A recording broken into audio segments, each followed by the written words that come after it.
Saya juga ingin merakamkan syabas dan tahniah kepada MDIP, kepada Datuk Bandar dan barisan kepimpinan Majlis Bandaraya. Saya lihat MDIP terus ke hadapan di dalam memainkan peranan untuk menjadikan kelestarian ini satu very important agenda untuk community embrace, untuk community pegang, dan khususnya di dalam peringkat formative years, iaitu peringkat pelajar dan juga kanak-kanak.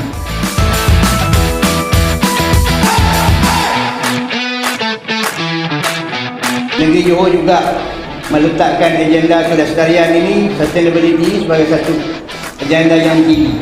Kerana penaung diraja bagi dalam hal sustainability inilah Duli Yang Maha Mulia Permaisuri Agong.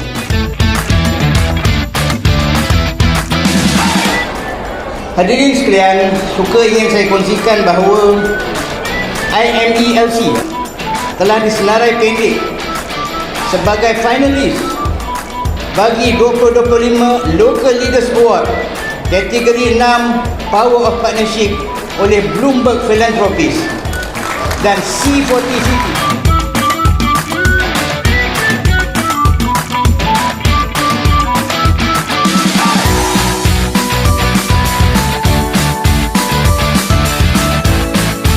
Dengan sokongan semua pihak, saya yakin Johor akan kekal sebagai peneraju negeri rendah karbon dan contoh terbaik dalam pembangunan lestari di Malaysia serta rantau ASEAN dan di Ipoh.